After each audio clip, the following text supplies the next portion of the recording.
The House will come to order.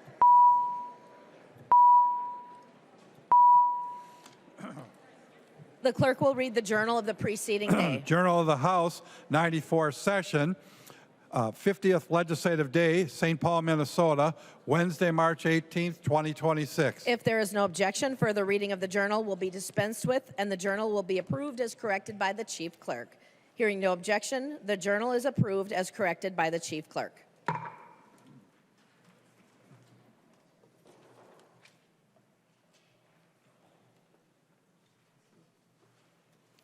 Reports of standing committees and divisions. A copy of this order of business is on your desk and online.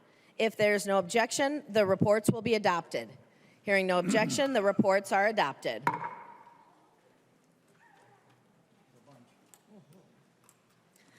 Second reading of House files. Second reading, House File number 357. Second reading. Second reading, House File number 1316. Second reading. Second reading, House File number 3169. Second reading. Second reading, House File number 3453. Second reading. Second reading, House File number 3479. Second reading. Second reading, House File number 3541. Second reading. Second reading, House File number 3642. Second reading. Second reading, House File number 3688. Second reading. Second reading, House File number 3771. Second reading. Second reading, House File number 3860. Second reading. Second reading, House File number 3990. Second reading. Second reading, House File number 4004. Second reading. Second reading, House File number 4090. Second reading. Second reading, House File number 4224. Second reading. Second reading, House File number 4233. Second reading. Second reading, House File number 4239. Second reading. Second reading, House File number 4241. Second reading. And second reading, House File number 4243. Second reading. There we go. That's a lot. Second reading of Senate files. Second reading, Senate File number 2511. Second reading.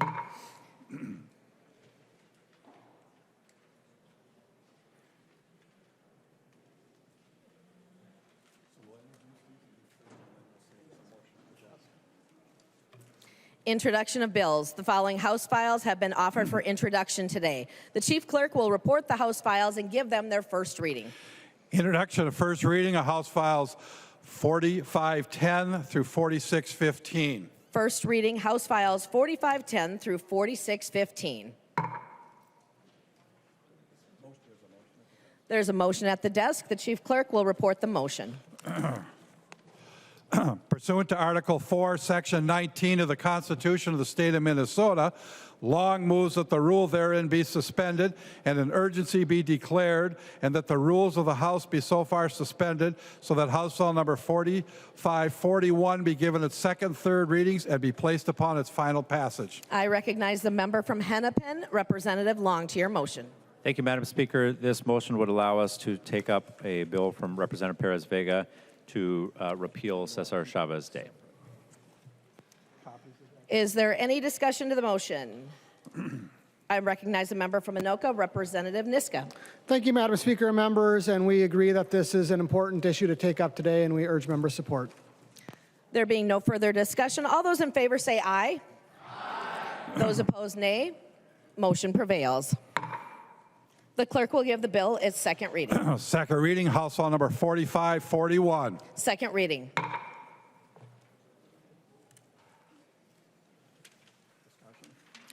Discussion to the bill. I recognize the member from Ramsey, Representative Pérez-Vega. Thank you, Madam Speaker. I appreciate the support in making this nonpartisan for House File 4541 relating to the repeal of eliminating Cesar Chavez Day. On behalf of a Latina of this proud state of Minnesota, I just want to pay homage to our movements are not one person, and we believe our women, we believe our children, and we believe that this is a opportunity for all of our communities to place healing and to recognize the hard dedication and work of our farmers and the belief of our women who speak up. And I urge a green vote in the words of Dolores Huerta, si se puede. Thank you. No further discussion. The clerk will give the bill its third reading. Third reading, House File number 4541. Third reading. Any further discussion to the bill?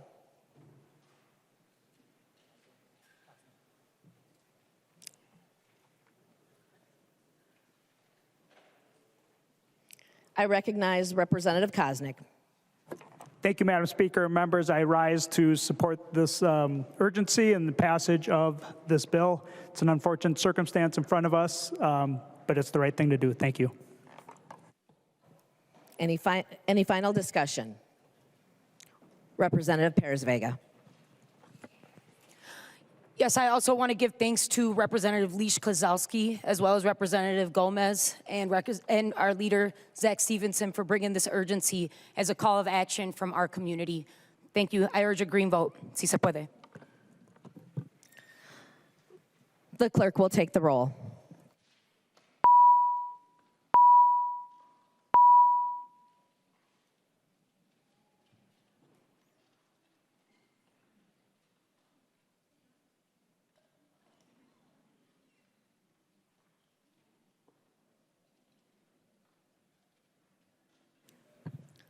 The clerk will call the names of the members participating remotely.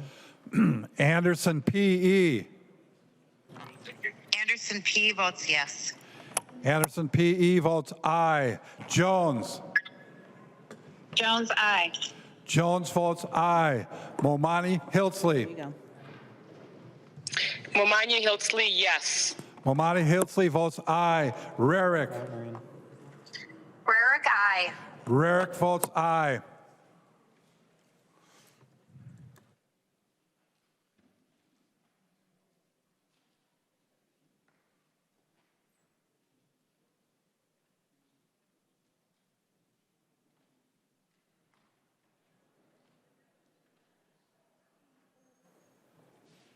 The clerk will close the roll.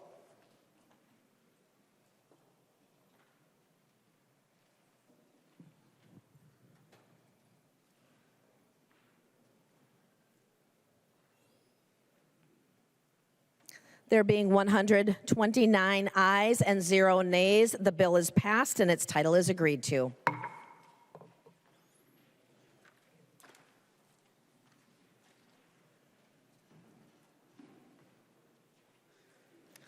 Messages from the Senate. Message from the Senate, Madam Speaker. I hereby announce the passage by the Senate of the following House file, herewith returned. House File Number 3615, an act relating to cannabis. The message is signed Thomas S. Bodern, Secretary of the Senate.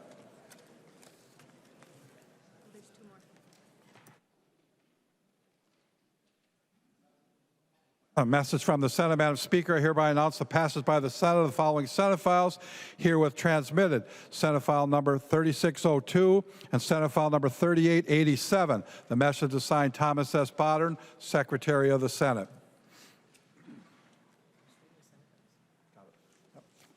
First reading of Senate bills. First reading of Senate File Number 3602, an act relating to real estates, enacting the Uniform Electronic Estate Planning Documents Act.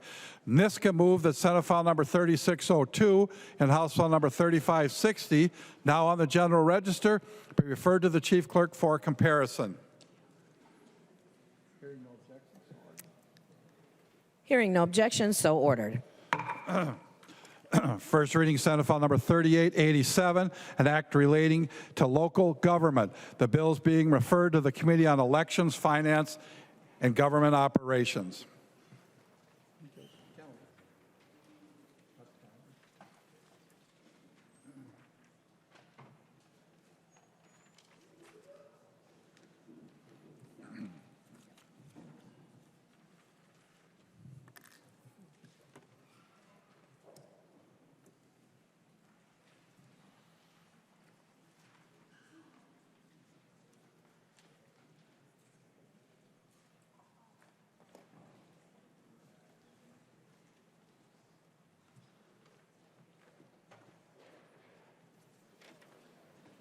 Calendar for the day. The first bill on the calendar today is Senate File 3623. The clerk will report the bill. Senate File Number 3623, an act relating to transportation requiring vehicles approaching school buses to stop for flashing red lights.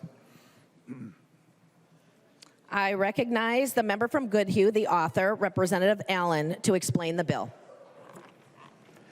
Thank you, Madam Speaker and members. I bring Bill HF 3436 before you today. This bill is about one thing: protecting children. Every morning across Minnesota in rural townships, small towns, and busy suburban roads, children step off of a bus into traffic. They must trust that when those red lights flash, the vehicles around them will stop. Current law references both the flashing red lights along with an extended stop arm. This bill clarifies something that we already know to be obvious. If the red lights are flashing, you must stop. We should never have ambiguity as it comes to children's safety. This legislation removes unnecessary technical language that makes the enforcement clear. It ensures that drivers cannot argue whether the stop arm is fully extended or visible. The visual signal that matters the most is the flashing red lights. This is what triggers the obligation to be able to stop. The bill also members, this is not about punishment. It is about clarity. It's about prevention, and it's about reinforcing the simple rule that every Minnesotan understands. When red lights are flashing on a school bus, you must stop. Our children should never be placed at risk because of confusion in statute, and I respectfully ask you for your support.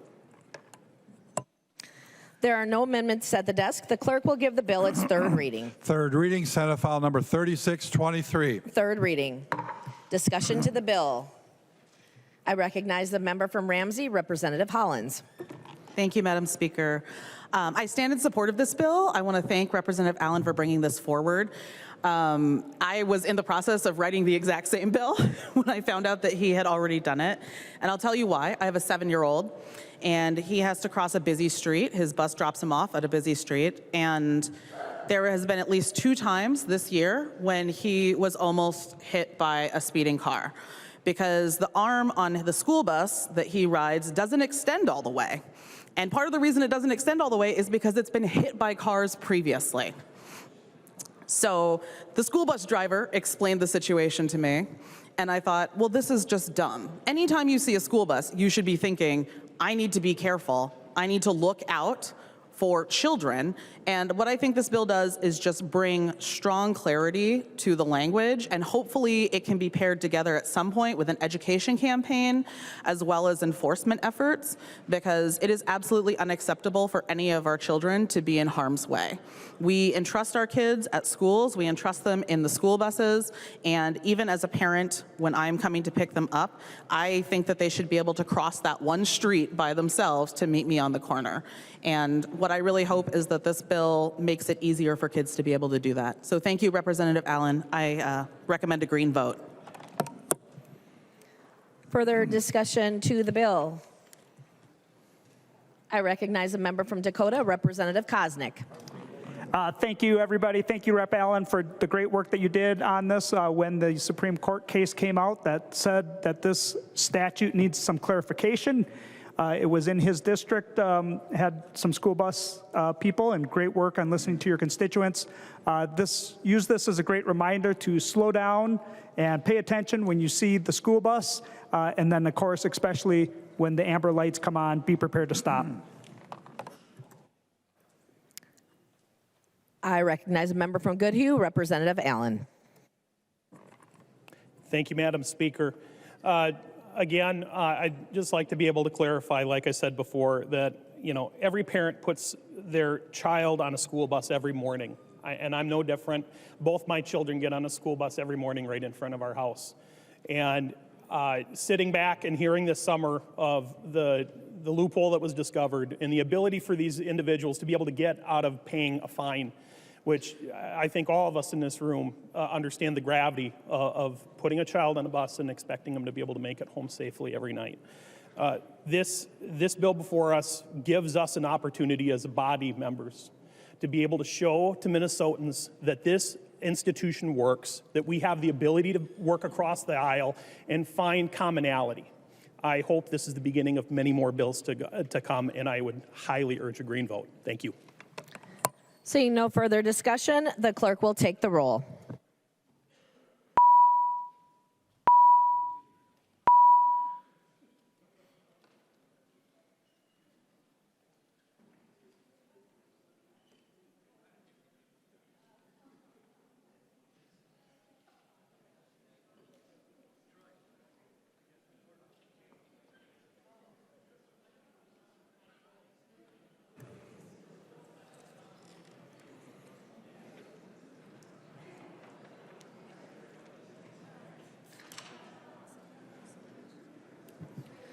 The clerk will call the names of the members participating remotely. Anderson P.E. Anderson P. votes yes. Anderson P.E. votes aye. Jones. Jones, aye. Jones votes aye. Momani Hiltzley. There you go. Momani Hiltzley, yes. Momani Hiltzley, aye. Rarick. Burke votes aye. Rarick votes aye.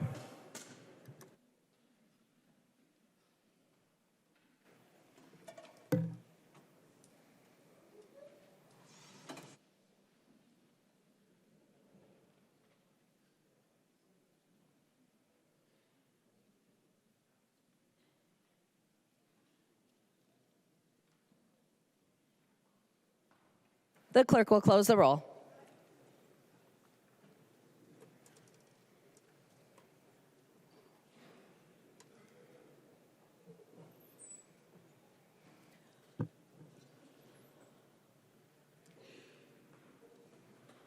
There being 133 ayes and 0 nays, the bill is passed and its title is agreed to.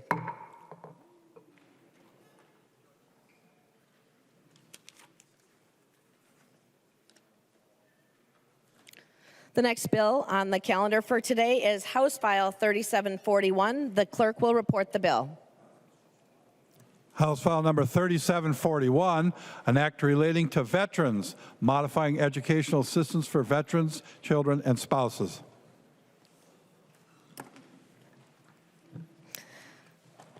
I recognize a member from Washington, Representative Hill, who will explain the bill.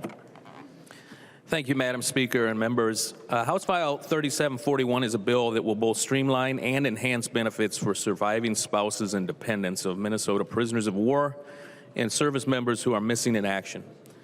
The bill transitions educational benefits for these Minnesotans from a very rarely utilized and woefully inadequate $250 benefit to coverage under the umbrella of the Minnesota GI Bill, which would allow for a more substantial benefit of $750.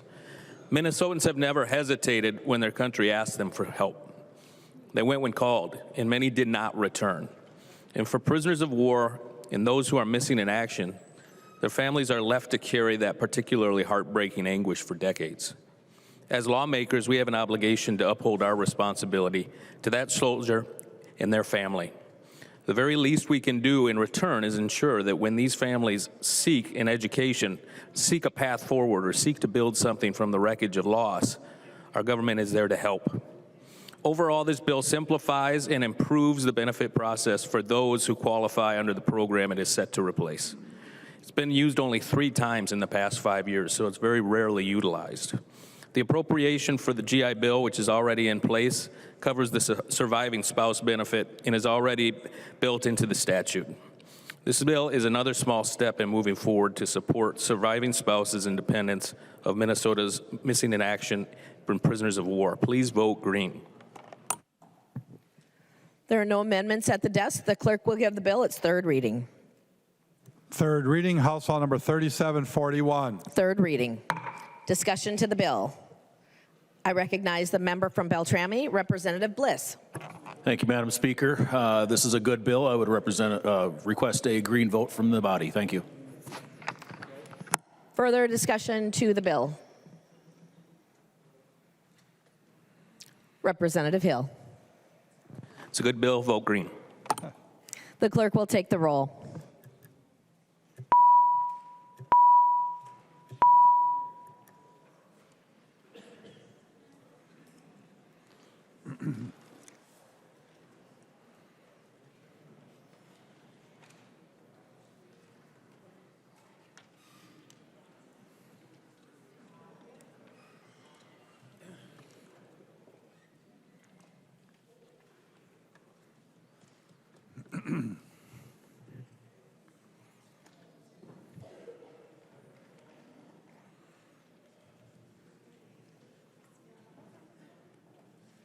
The clerk will call the names of the members participating remotely.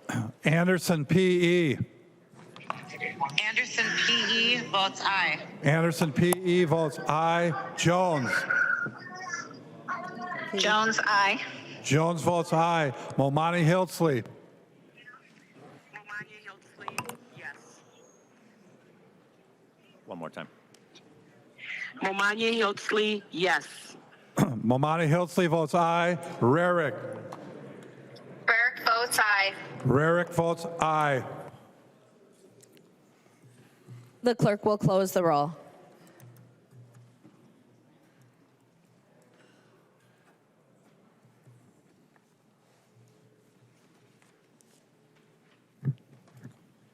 There being 134 ayes and 0 nays, the bill is passed and its title is agreed to.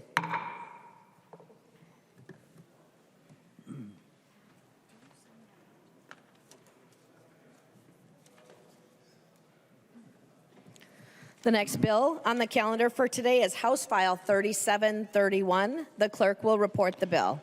House File Number 3731, an act relating to labor and industry, eliminating the Class A installer license from the electrical code. I recognize the member from Hennepin, Representative Greenman, who will explain the bill. Thank you, Madam Chair. This is a technical agency bill. It eliminates two provisions from the electrical code that eliminates the Class A electrical installer. It's no longer in use. In 2007, they phased out the installer's license. There's no longer a way to get this license, and there's nobody with this license. So this is just cleaning up the books. Thank you. The clerk will give the bill a third reading. Third reading, House File Number 3731. Third reading. Discussion to the bill. I recognize the member from Candy, Ojai, Representative Baker. Thank you, Madam Speaker and members. I want to also urge the body to support Representative Greenman's bill, House File 3731. It does clean up a lot of unnecessary language in the Department of Labor, and again, these have not been around, these licenses, since 2007. Much different language than it is currently, so I do support this, and members, I would urge a green vote. Any further discussion? Representative Greenman. Thank you, Madam Chair, or Madam Speaker. Please vote yes. Seeing no further discussion, the clerk will take the roll.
The clerk will call the names of the members participating remotely.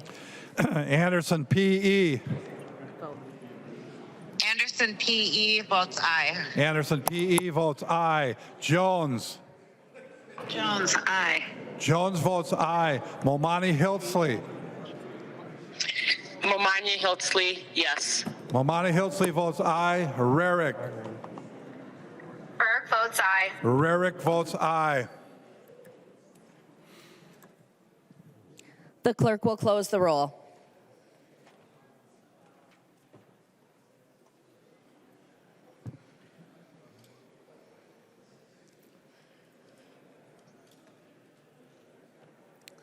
There being 134 ayes and 0 nays, the bill is passed and its title is agreed to.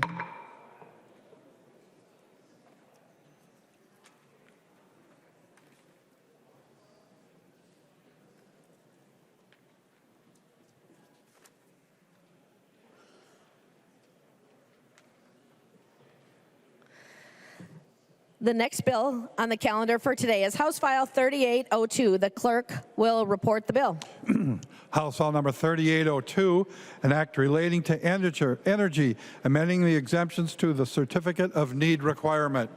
I recognize the member from Ramsey, Representative Hollins, to explain the bill. Thank you, Madam Speaker. Thank you, members. This bill is a narrowly tailored exception from the certificate of need requirement for certain transmission line upgrades.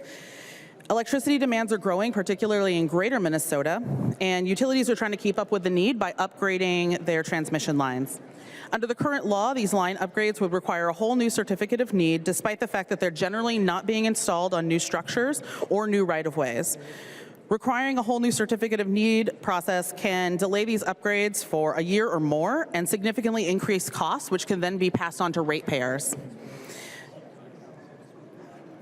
I don't care. It's okay.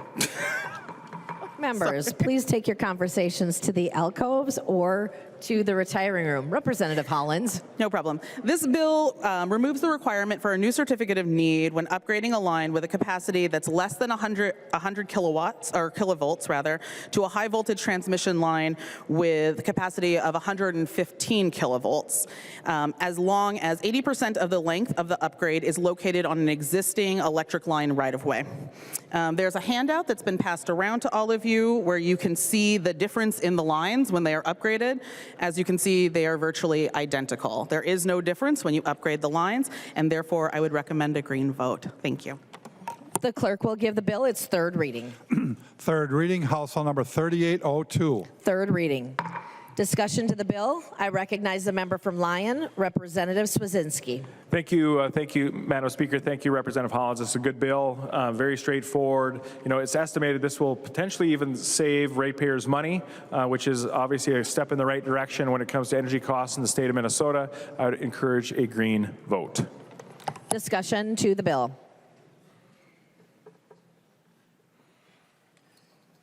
Representative Hollins. Thank you, Madam Speaker. Thank you, members. Please vote green. The clerk will take the roll.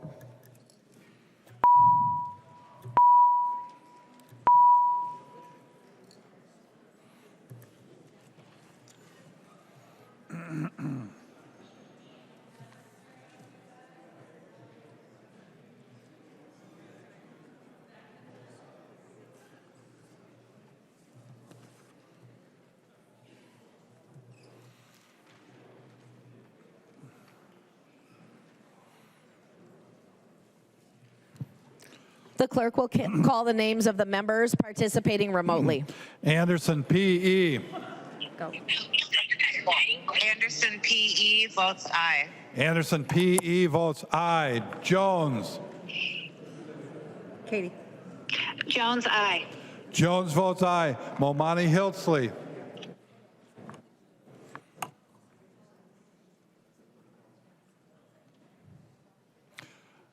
Rarick. Rarick votes aye. Rarick votes aye. Momani Hiltsley. Momani Hiltsley, yes. Momani Hiltsley votes aye.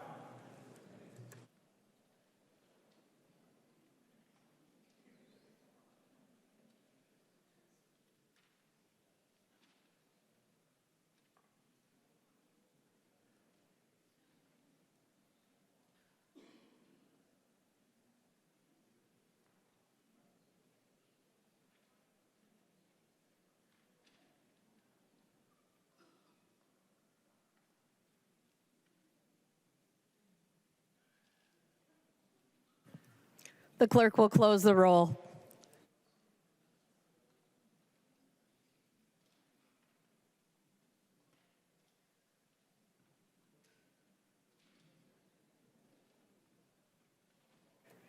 There being 133 ayes and 1 nay, the bill is passed and its title is agreed to.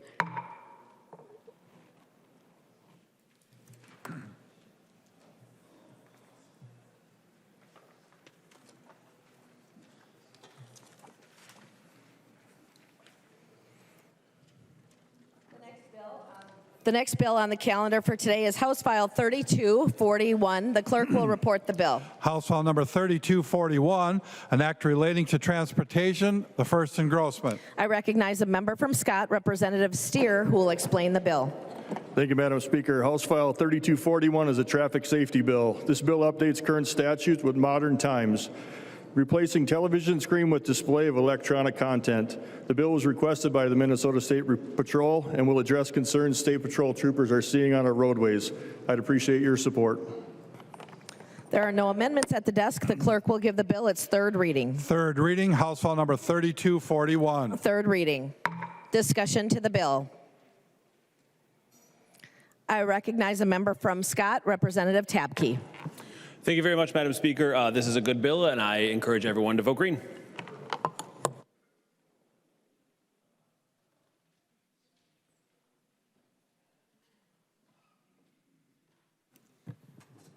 I recognize the member. Any further discussion to the bill? Representative Stier. Thank you, Madam Speaker. Your green vote today will make Minnesota roadways safer. Vote green. The clerk will take the roll.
The clerk will call the names of the members participating remotely. Anderson, P.E.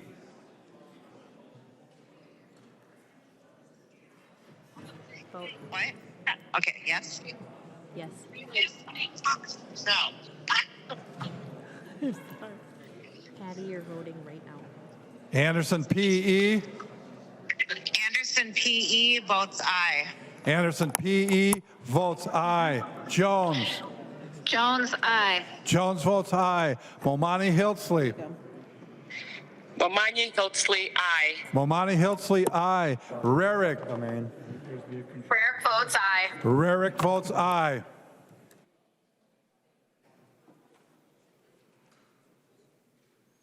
The clerk will close the roll.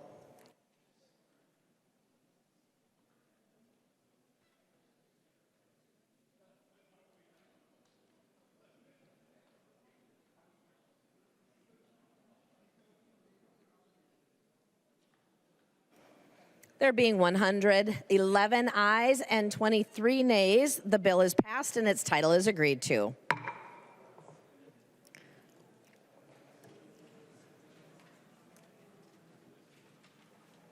Motions and resolutions. There are copies of the non-controversial motions at the House desk and online.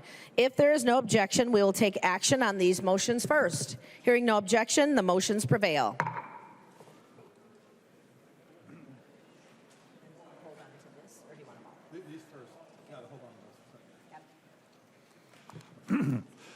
Scott moves that House File Number 1234 be recalled from the Committee on Workforce, Labor, and Economic Development, Finance, and Policy and be re-referred to the Committee on State Government, Finance, and Policy.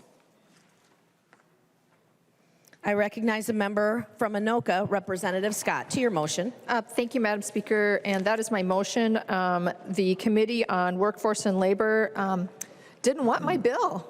My feelings are kind of hurt, but it's been sent back to State Gov. That's my motion. Discussion to the motion. I recognize a member from Ramsey, Representative Pinto. Thank you, Madam Speaker. We very much like Chair Scott. No comment about the bill, except that sending it to the other committee is going to be the right move. We do not need to hear it in our committee. Chair Baker and I do not. Thank you. Further discussion to the motion. All those in favor, aye. Those opposed, nay. Motion prevails.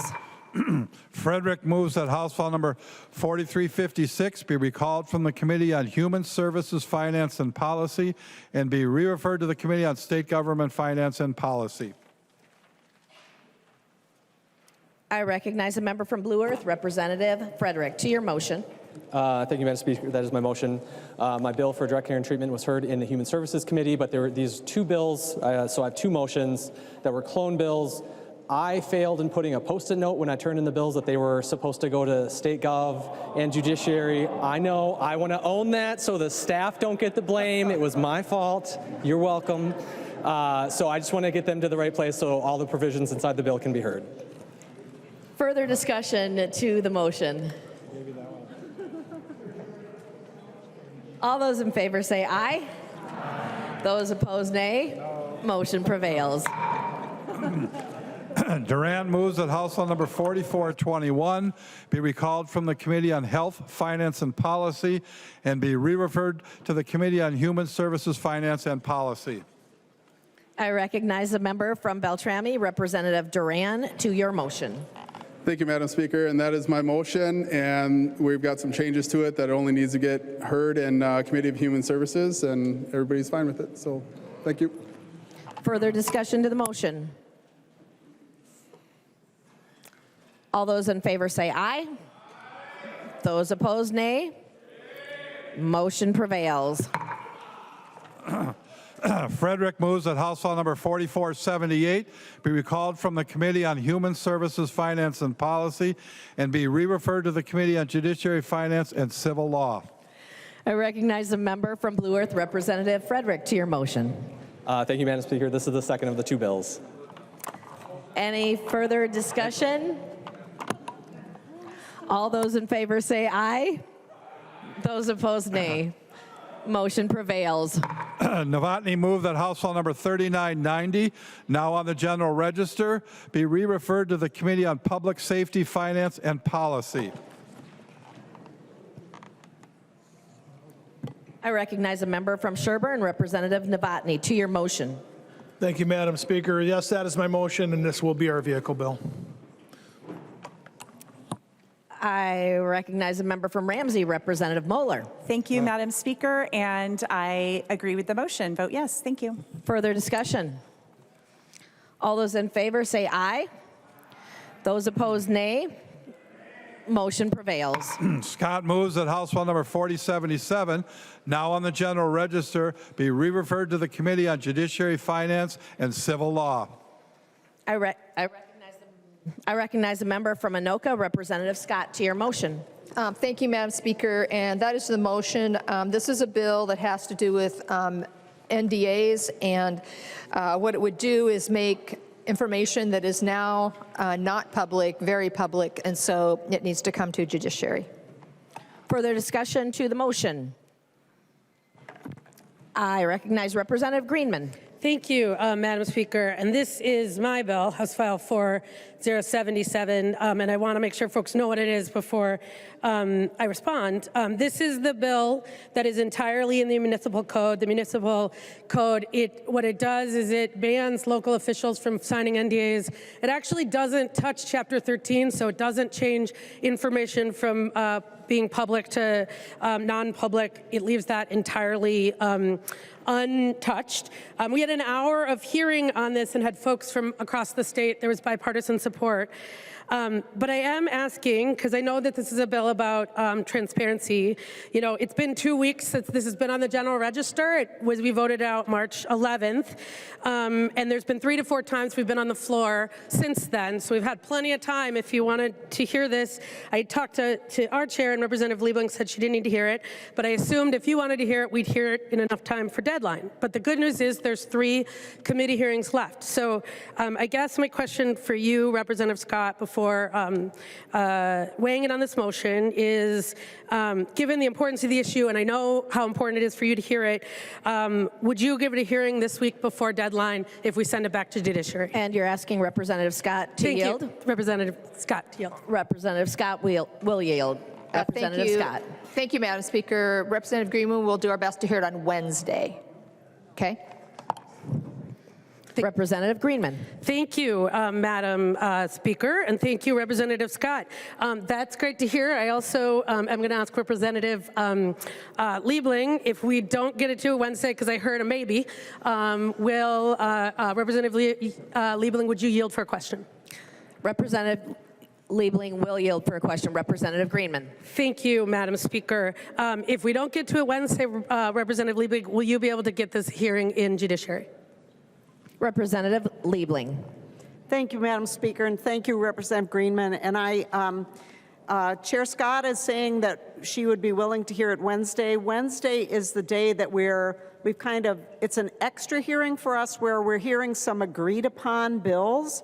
And so if she's willing to hear it that day, I certainly am too. Now, I don't know if our schedule is going to allow, but if we, for some reason, can't get to it, because the body should realize that judiciary is pretty darn full right now for both our days and our nonpartisan day.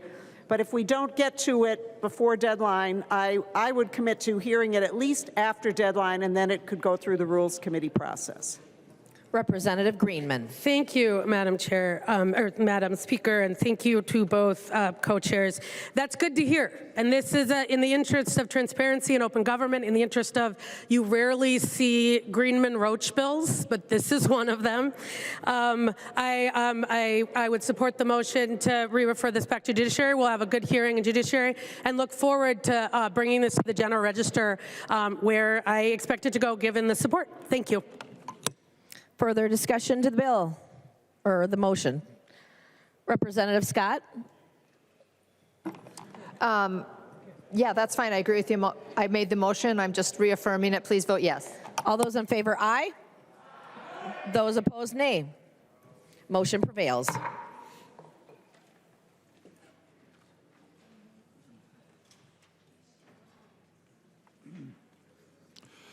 Bierman moves that House File Number 3609 be recalled from the Committee on Health, Finance, and Policy and be re-referred to the Committee on Commerce, Finance, and Policy. I recognize the member from Dakota, Representative Bierman, to your motion.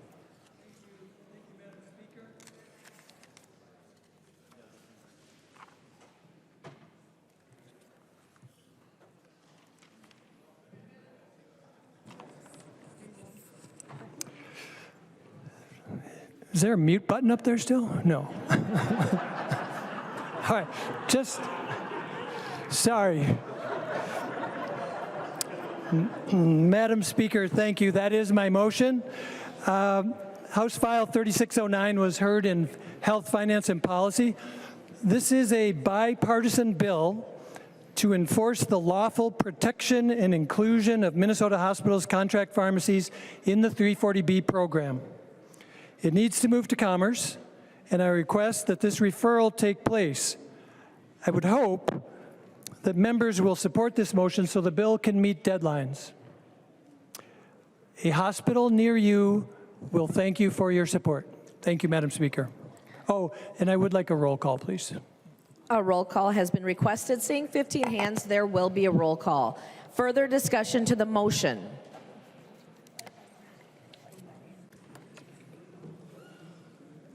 Seeing no further, I recognize a member from Olmsted, Representative Liebling. Thank you, Madam Speaker, and I rise to support the motion. I just would like people to be sure to focus and understand what this bill is doing and why it is so important to support the motion. This is a bill that continues allowing our hospitals to get the full benefit of the 340B program. Now, the 340B program, as many of you know, maybe you don't know, it's kind of a complicated deal. It's a federal program, but the bottom line is that right now, it is supporting the well-being and actually keeping alive some of our hospitals in our system that are taking advantage of this. So just to be super clear and to make this very simple, this is, on the one hand, hospitals in the state and other healthcare providers versus big pharma. So if you vote yes to refer this bill, you are voting to support hospitals. If you vote no, you are voting to support big pharma. Now, this program, this 340B program, it isn't perfect. It could use some reform, but the reform that we need is not voting down this bill. We need to go forward with this bill to make sure that hospitals can still benefit from this program. And we know right now that a lot of our hospitals and a lot of our healthcare providers are in pretty dire straits.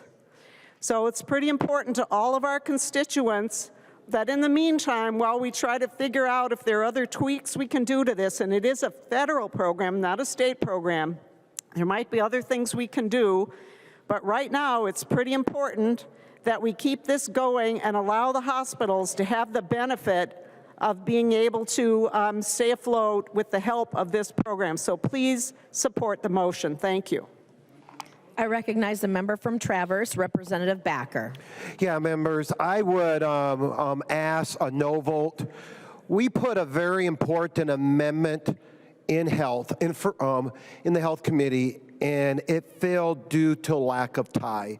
It would have made some really good changes in the bill, and also, so we want to help hospitals. So we had representatives saying, if you vote for this, you're supporting hospitals. If you vote no, you're supporting big pharma. That's so far from the truth.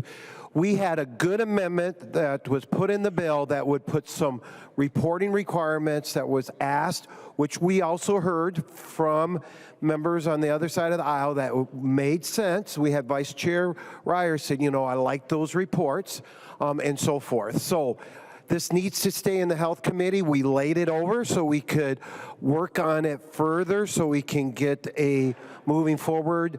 And also, it does change only the sunset, which we do have another year. But I hope we can get this working. It belongs in the Health Committee until we can get this amendment that was added or those rules changes to get the right reporting so we can see what's going on with the hospitals and so forth. So, members, I would ask for a no vote. I recognize the member from St. Louis, Representative Zeleznikar. Thank you, Madam Speaker. And House File 3609 is an important bill. And I agree with Chair Backer that this needs to stay in health. The DE amendment that I authored as the author was not accepted. It was voted down at committee. And I think we need to continue the conversation and get this bill moving in the Health Committee. I would urge members to vote no. I recognize a member from Stearns, Representative O'Driscoll. Thank you, Madam Speaker. And this is the first time hearing of a request to re-refer this bill from the Health Committee to Commerce. And it's custom and usage that the bill author who would be looking to do a referral would check with the co-chairs. And so I'm wondering if Representative Cagle could yield to a question.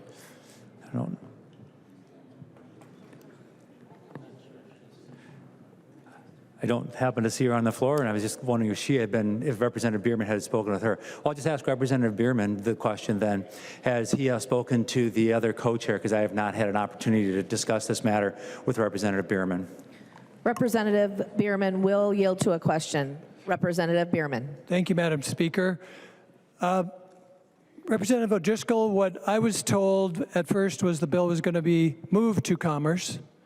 So I understood that it was a bill that had to go through Commerce eventually, and when we were debating the bill in committee, that was the message I got, was the plan was send it to Commerce. Then we had our discussion, and clearly Co-Chair Backer and Representative Zeleznikar are correct. There was amendments on the bill.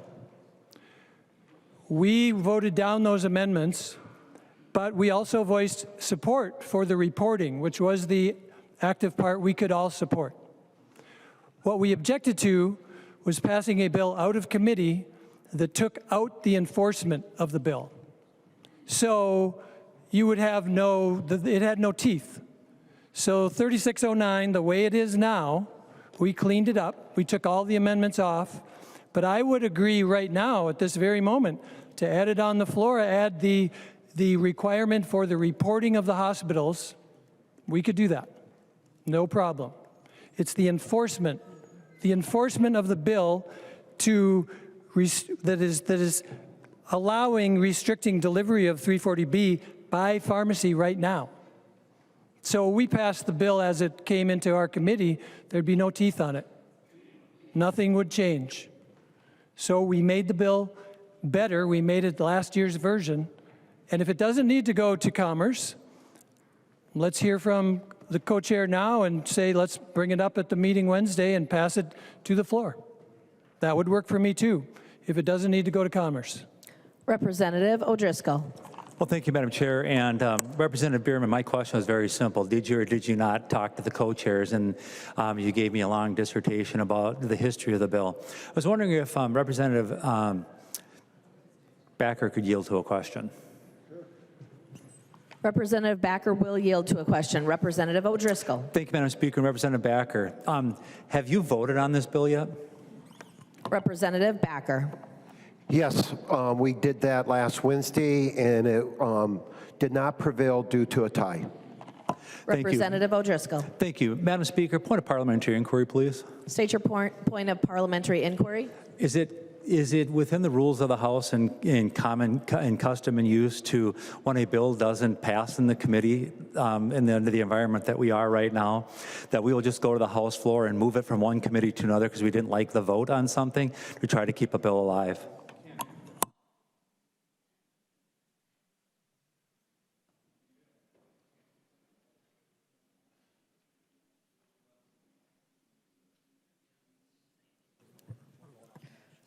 The motion in front of you, members, is in order. We will be taking a vote on the motion. Representative O'Driscoll. Well, thank you, Madam Speaker. This would be the first time, I think, in my legislative career of 16 years that we would have taken a bill out of committee that hasn't passed, that was voted down, and move it to another committee because someone wants to move it because it happens to be their bill. Members, this is just another one of these situations where we're playing smoke and mirrors to try to get stuff done as we're coming to deadlines.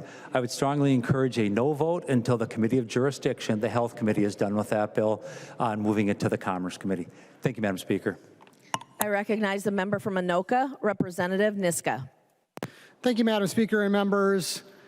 This still needs to be worked on in the Committee of Jurisdiction. Clearly, it did not get to a place where we have bipartisan support in this body. So members, please vote no. Further discussion to the motion?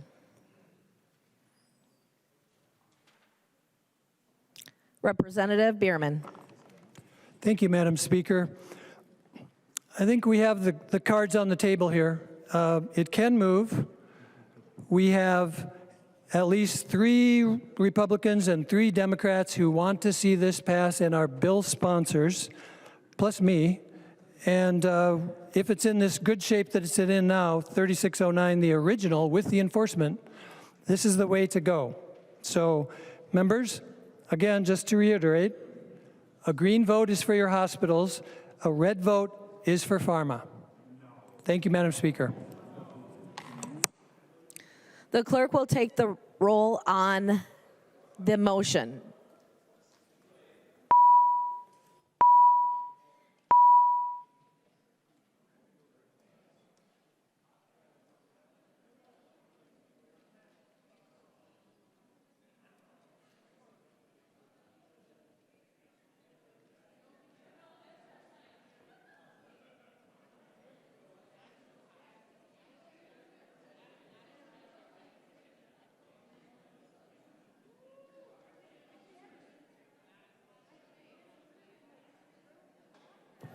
The clerk will call the name of the members participating remotely.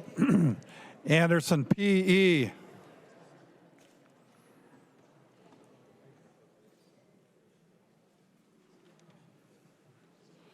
Anderson, P.E.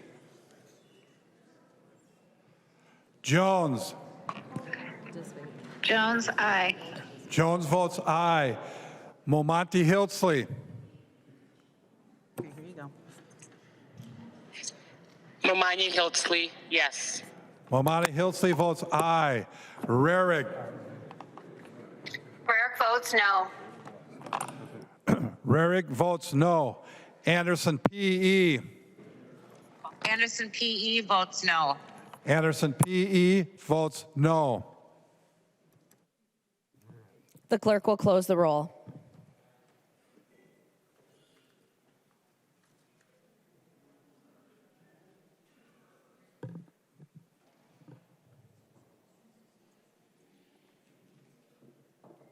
There being 67 ayes and 67 nays, the motion does not prevail. Niska moves that the rules of the House be so far suspended so that House File Number 3843 be recalled from the Committee on Workforce, Labor, and Economic Development, Finance, and Policy, and be given its second and third readings and be placed upon its final passage. I recognize the member from Anoka, Representative Niska, to your motion. Thank you, Madam Speaker and members. This is a bill that did not pass through the Workforce Labor Committee, but then we learned new information on Friday that I think should cause us all to reconsider that decision and, in fact, to pass this very quickly into law. That information was in a KARE 11 news article that I think we'll learn about some more in this discussion. But the legislature appropriated $1 million to an organization that has been exposed as having some pretty significant problems that this bill would have solved in the first place. So, Madam Speaker, I request a roll call. A roll call has been requested. Seeing 15 hands, there will be a roll call. Representative Niska. Thank you, Madam Speaker and members. I will defer further to Chair Baker, the author of House File 3843, for further presentation. Discussion. I recognize the member from Candy, Ohio, Representative Baker. Thank you, Madam Speaker and members. I appreciate having the sense of urgency because this is important. If you care about fraud in Minnesota, if you care about making sure that we do everything we can to prevent fraud in Minnesota, you want to pay attention to this because the session will be over before we know it. We brought a really good idea forward last week to the committee. And as Leader Niska said, too, a KARE 11 story came out on Friday, and it was the right timing for me to bring it up so we can talk about this important bill going forward about how can we look at how we do direct appropriations in our workforce committee going forward. So this is a bill that I'm carrying. I have been working on this for several months. I have shared this with my co-chair, a month or two ago again, and it still had a very good discussion in our committee last week. Generally, what this bill does, members, is it helps the chairs and the committee in workforce at the end of session when we have a lot of nonprofits, a lot of folks lining up to try to get dollars from the Workforce Development Fund to come in front of us and ask for money to try to help people get better employment opportunities, more skills, folks getting out of incarceration, kids with youth skill enhancements. There's a lot of good groups that come to us, but in a budget year, members, what I learned as the first-time chair of this is that it's overwhelming and it could be easily missed where we didn't catch all of the red flags or catch all of the information needed because we just simply are not set up this way to do this kind of appropriation, in my opinion, in a way that is something that I can support and stand up for. So my bill, 3843, utilizes something that I've learned a great deal about more recently with the federal requirement for Minnesota and all states to have an economic development board, and in Minnesota we call that the Governor's Workforce Development Board. Currently there is 21 members on that board that are directly appointed. There are 39 members appointed by business, labor, and education groups all over the state of Minnesota, a total of 60 people on this Governor's Workforce Advisory Board. What my bill does, members, is it allows a subcommittee of that workforce board to get together and look at and help us vet groups that want to have dollars given to them, and then it would be appropriated from the legislature. We sort of set this up a lot like the LCCMR does when they're looking for grants or projects to be done around the state of Minnesota that helps our committee here to advise what does that well-vetted bipartisan group work on. The legislature then has the ability to take that advice, take that report, vote on it, but the legislature has final decision-making process. You have the ability to tonight do something that would set up a bit like that, so we've got an extra group having eyeballs on recommendations and direct appropriation bills that come at us, this is an important kind of work that we need to do. I think this workforce board would be very good. They know what they're doing. They're all around the state of Minnesota. They're engaged in this kind of work already. So a couple things to remember about why this bill and why this bill now. Legislative chairs, and again, I'm a first-timer, as I mentioned before. You learn a lot about how this works when you first sit in the chair for the first time. It was overwhelming, and I know, again, my colleague, co-chair Pinto, and I believe we can do something better. We know that just how it's been going is very dangerous. It hasn't certainly, I'm not saying that we've got fraud going on now from what's happened, but there have been a lot of red flags. Even last year, when we were wrapping up our omnibus bill in our workforce committee, we found some red flags and we made some last-minute changes, and I think we got very fortunate that we caught some that could have been a problem. Again, the groups that may come to the legislative body to request dollars can still do that if this bill passes.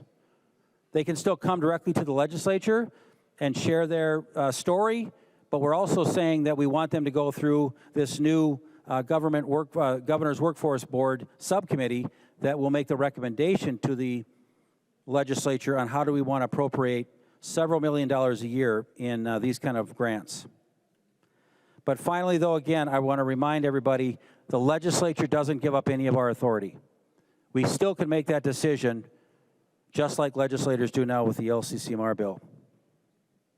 Had this bill passed, hypothetically, a couple years ago, and what we learned just recently on the CARE 11 story, this would have prevented a lot more red flags. There was a group out there that was not tied to feeding our future, but very closely aligned to feeding children during COVID. They were found to have very high levels of red flags and questions and who is the food supplier, and they agreed to pay $1.1 million back to the Department of Education. So again, a lot of red flags were seen here. At the same time, there was a bill that was being presented to ask for $1 million for that same organization when one agency really didn't know what the other agency was up to. My bill would have prevented that. My bill would have gotten other people looking at those crossover agencies to make sure that we check the boxes a few more times. So, again, if we care about getting serious about fraud or the potential of fraud, and if you really want to get serious about looking at more red flags and how does this cross over to other agencies, this is the kind of urgency and the bill we could do today. Because we all care about this issue. We all care deeply that not a single tax dollar is wasted, abused, or stolen. Every one of you cares deeply about that. So, members, I ask for your vote, a green vote on the urgency today to allow this bill to be vetted out today. It's a very good bill that the agency could easily take on. It just needs a couple people in the deed to kind of run this with the Governor's Workforce Board to help vet the applications and so on. But again, it would help future legislators in the Workforce Committee to do a better job vetting a lot of folks that want to do good things with the dollars that are being sent out from our taxpayers. So with that, members, I urge a green vote on the suspension of the rules to move this forward. Thank you, Madam Speaker. Further discussion, I recognize the member from Anoka, Representative Engen. Thank you, Madam Speaker, and thank you, Representative Baker, for bringing this urgency forward. I agree with it. Now, do I agree with the sentiment that we all want to prevent taxpayer dollars from being stolen? I think that assessment will be determined based off of this vote for this urgency. Why? Because in the land of 10,000 nonprofit fraud scandals, which has been Minnesota, the New American Development Center is pinnacle atop that list for what is wrong with this very institution. What's wrong with the House, what's wrong with the Senate, what's wrong with Minnesota state government writ large. They claimed through their 2 meal distribution sites to have served 2.9 million meals for a total of $7.8 million. Same federal nutrition program that allowed Feeding Our Future to get away with over $300 million worth of fraud. The State Department of Education ordered a payback of $1.1 million in taxpayer dollars because it was fraudulently obtained money. Now that's still a pretty good ROI. That's, $7.8 million minus $1.1 million that they're ordered to pay back. They're looking at a $6.7 million payout. Pretty good day. But that wasn't good enough for them, was it? They needed to come back for more. Their scheme needed more money. So they go and they help write a bill that would provide them another $2 million. Now, they didn't get everything that they asked for on their wish list. They only got $1.1 million in 2024 under the Democrats. But not just that. You come to find that their CEO and their executive director gave campaign contributions to those same Democrats who authored those bills. It's listed right on the CFB, publicly available information. I can hold it up for you. And then the same entity who was found of this fraud, obtaining that money fraudulently, came out in a statement for the Alliance for Advancing Regional Equity. Of course, it's that organization name. We stand with Somalian immigrant communities. Stay strong, keep your heads high, and do not be shaken by hateful or bigoted narratives. Our resilience speaks louder than their prejudice. That's the same person who was donating to Democrats, mind you. Well, as of the 26th of January of this year, their Secretary of State business filing is still active and in good standing under the Democrat Secretary of State.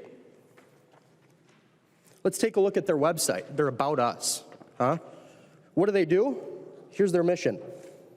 The New American Development Center is to build a strong and vibrant African immigrant community through sustainable community and economic development programs by leveraging resources and addressing cultural needs, like stealing money, right? Emergency rental assistance, business technical assistance, financial education, advocacy and policy. A lot of advocacy and policy they're doing. They're coming in here and convincing Democrat legislators to continue giving them money. Imagine that. Well, let's meet their team, though, because on their website, they list off their team. Well, their CEO and president, Assad A., there's no last name listed, and when you try to click that person's name, it doesn't give you any available information. He's the founder and CEO, Assad A. Sadia O., Director of Operations. Maulid K., Community Organizer. Abdi S., Business Advisor. Mohammed O., Accountant. Point of parliamentary inquiry. Yeah, you probably wouldn't want this said. I wouldn't want this said on the House State your floor point either. of parliamentary inquiry. Thank you, Speaker. What order of business are we We are on? on discussion on the suspension of rules for House File 3843. Representative Engen. Thank you, Madam Speaker. I wouldn't want this said on the House floor either, about how this fraud could have been prevented, but I don't think you wanted it prevented. Let's keep going. I'll pick up where I left off. Point of order, Madam Speaker. I wouldn't want it said either. State your point of order. Mason's 124 paragraph 3 questioning motives. Should be focused on the substance of the debate and not on members' motives. Okay, members, as a reminder, we are discussing the suspension of rules for House File 3843. Please keep your comments to that motion. Representative Engen. Thank you, Madam Speaker. I wouldn't want it said either. Your vote on this urgency could prevent the very thing that I'm talking about from happening again. Let's see what you do. Let's see if you do it this time. Because we've given you ample opportunities. I think we're at 9 or 10 times that you shot down the OIG bill. Now we're on one that would allow us to actually see whether or not a nonprofit is engaging in fraud and still receiving state dollars. Somebody can actually have oversight of that, because apparently the state auditor can't. Apparently we can't have an OIG that's separate from the governor that can't. Nobody can. Well, this workforce development under the governor could. At least it's something. Better than nothing, which is par for the course in this place. Your vote will help me determine my opinion on whether or not we want to prevent fraud as an entire body. If you don't, I have a hard time believing that that side does. Thank you. I recognize a member from Olmsted, Representative Quam. Thank you, Madam Speaker. And I remember several years ago when the Feeding Our Future audit came in, and I asked the people from the administration that were there for that audit, how many entities were suspected or committed fraud in a CCAP? Because there were some issues with CCAP earlier. And I believe they said it was five or six. And then a year or two later, when an elderly, feeding the elderly people audit came through, much smaller program, and there was fraud. And I asked, again, how many of these entities that you're suspecting fraud had been flagged for fraud in Feeding Our Future? They smiled and said only 2. I thought that was horrible, because program after program, year after year, repeat offenders have shown up in the audits. Having the cooperation and working towards what this bill is planning to do would prevent that. That means the people that we're trying to help would actually get the help. And to me, that's what's key and important. So we need to vote green on this and start fixing things. Thank you. Further discussion of the motion? I recognize the member from Ramsey, Representative Pinto. Thank you, Madam Speaker. So members, I'm a little confused about how we're getting to this point of having this bill before us, and maybe just to step back to orient the chamber. So a year ago, when Chair Baker and I were first starting to co-lead the Workforce, Labor, and Economic Development Committee, we found that we had a shared interest in trying to shift towards more competitive grants rather than direct appropriations in that space. I will say, for me, the motivation has to do with our own decision-making process, that thinking that it's very hard for us in a short amount of time to identify which sorts of organizations are doing relatively better work, not quite as good, trying to assess that. We had a lot of conversations. We ended up passing a budget, as you well know, last spring that contained some increase in competitive grants, but also a number of direct appropriations as a result of negotiations with the Senate. A couple months ago, Chair Baker came to me with the bill that has resulted as House File 3843. It was just an idea at that point, and I appreciated the conversation. This, members, would take, there's a 50-some person board called the Governor's Workforce Development Board, and this incredibly innovative, this thing that I think Representative Engen said, this would show us who's engaging in fraud. So there'd be a subcommittee of the 50 to 60 person Governor's Workforce Development Board that'd be convened, would conduct outreach, and would make a suggestion to us about who to fund. You'll see towards the bottom of the page that they're going to take into account whether they're properly legally organized and in good standing, filed tax forms, et cetera. Chair Baker, I'm not going to ask you to yield, but I recall that we looked at those sorts of pieces of information in making the funding decisions last spring. It's been true for a number of years that this committee and its predecessors have collected that kind of information. Notably, what's not in this bill is any assessment of how good a job they're going to do, which is the thing that's been most important to me when I'm trying to make this switch. And then they'd make a recommendation to us, which we could then ignore. So the phrase that I used with Chair Baker a couple months ago was saying, you know, this is intriguing. I'd love to continue working with you and talking with you. And it seems like it's maybe the worst of both worlds, because it would keep the legislature as the decision maker, can decide where the money goes. But if you like bureaucracy, then you're going to like to have an additional subcommittee on top of a task force, because that's what this bill would do, is a subcommittee on top of a Governor's Workforce Development Board, pardon me, not a task force, a board. So the amazing solution here that we're going to move very quickly on and have suspension of the rules and an urgency is a subcommittee. A subcommittee that has no actual power, because we'll still leave the decision in the legislature's hands in the end anyway. The motion last week that got voted down in committee was a motion to send this bill to Ways and Means, because there's a cost, and we don't know what the cost is, because the fiscal note's not back yet. So apparently this is urgent that we're going to, I guess, just pass this. I don't see any money associated with this. We won't raise that point of order. So Chair Baker brought this up a couple months ago. I appreciated the conversation. We said we'd continue talking about it. The next that I saw was the bill got introduced, and then the bill showed up in committee. And we had a good conversation about it. I hoped that we could continue talking. It was important to Chair Baker to get a vote. It was then important to Chair Baker to get a roll call vote, not suggested by our side, but he wanted to be sure that we were on the record as showing the fact that this bill would not move forward. And now that's going to happen again today. Members, we absolutely need to be thinking about how we appropriate funds. I'm on record as wanting to shift to more competitive grants. I am not on record as saying, in fact, I'm on record as saying the opposite, that we should not have, keep direct appropriations and have an extra bureaucracy before we make those decisions about direct appropriations. It remains an intriguing idea. I would love to continue considering it. I will say the moves like today make that pretty hard, and I feel like set us back in that progress. So members, this bill would not do the things that are being described. It would have a cost that we don't even know what the cost is. It's really hard for me to imagine that this is an urgency to do this. This is an interesting idea that should be continued to be considered in the committee process.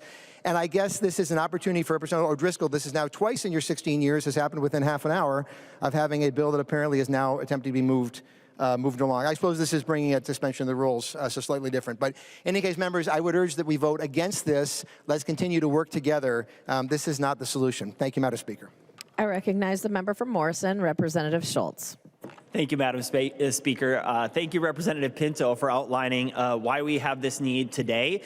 Because members, being in deadline week, having seen this bill fail in committee, if I remember, there was a tie vote on this matter as we sought to push it through.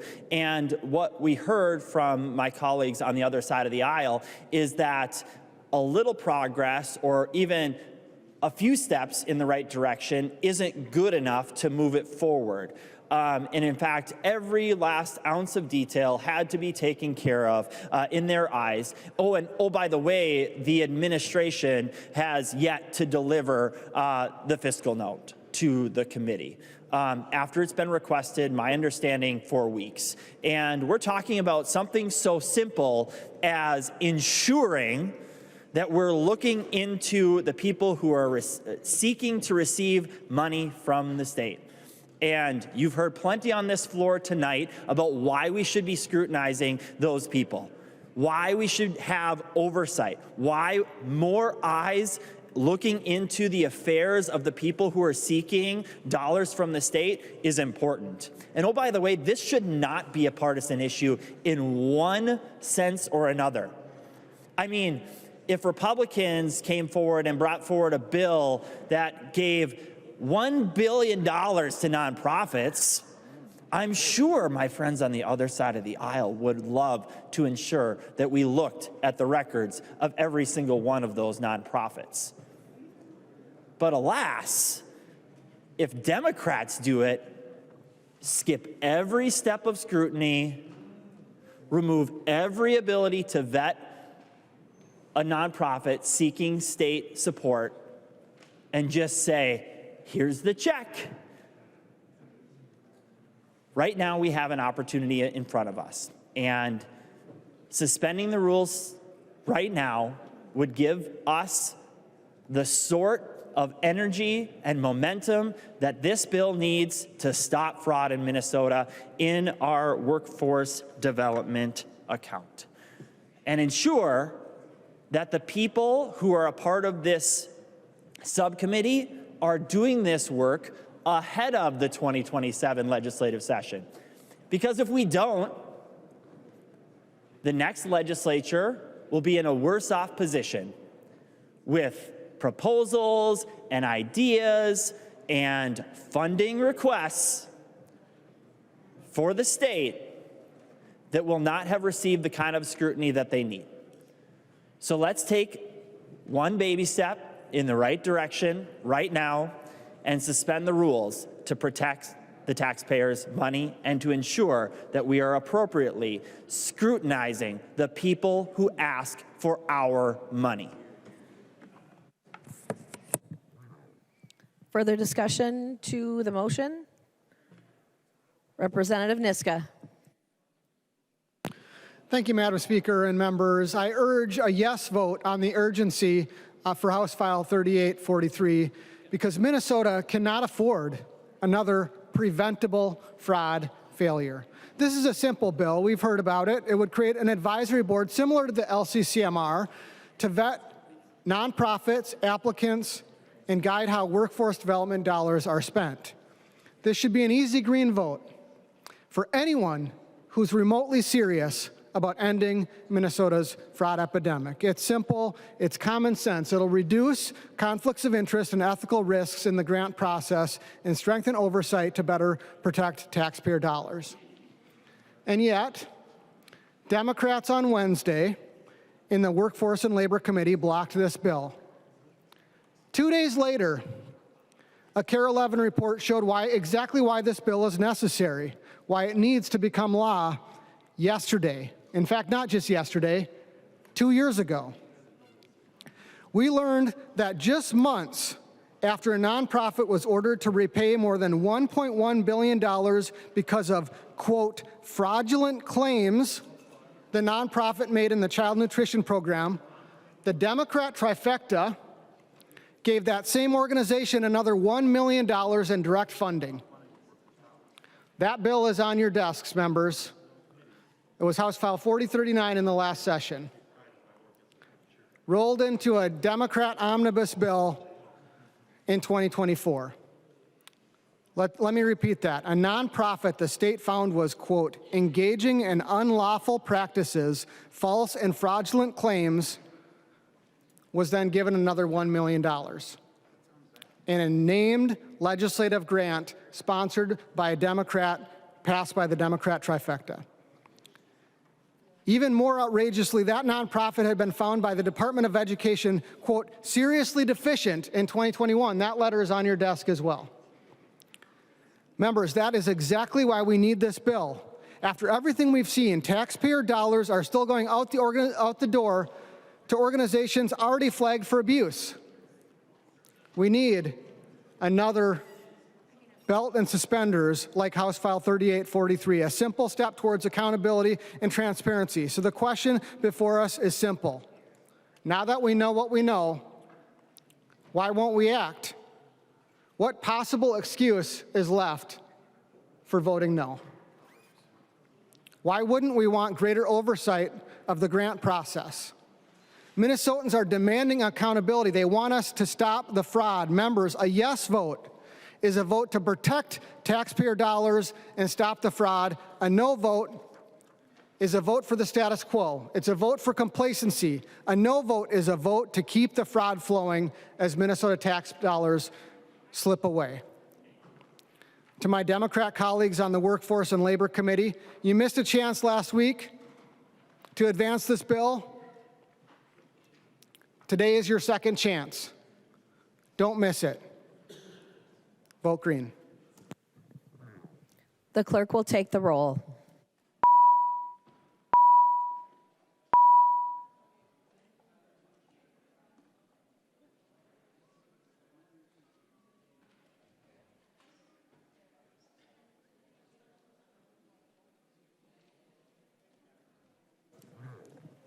The clerk will call the names of the members participating remotely. Anderson, P.E. Anderson PE votes yes. Anderson, P.E. votes aye. Jones. Jones, no. Jones votes no. Momani Hiltsley. Here you go. Momani Hiltsley, no. Momani Hiltsley votes no. Rarick. Burke votes aye. Rarick votes aye.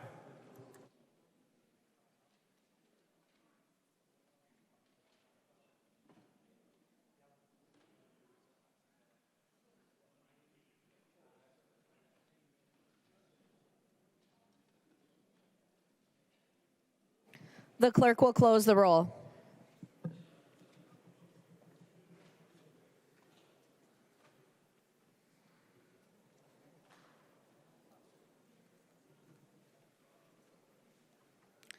There being 67 ayes and 66 nays, the motion does not prevail.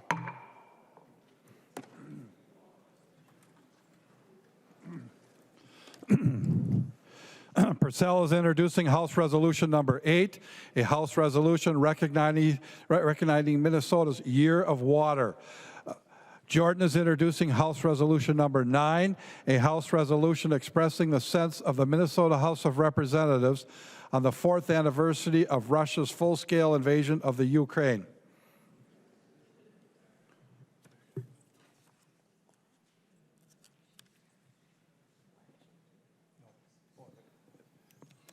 The resolutions are being referred to the Committee on Rules and Legislative Administration. Announcements. Recognize a member from Lyon, Representative Swedzinski. Thank you, Madam Speaker. Thank you, members. Just a reminder, this week is Teen Pact Week, which is youth leadership schools. You'll have a lot of young people, 13 to 19 years old, wandering the halls. They'll probably be dressed better than most of us. So if you see them, engage them. They're here to learn about government, how the process works, and they would appreciate a good conversation with you. Thanks. I recognize a member from Stearns, Representative Perryman.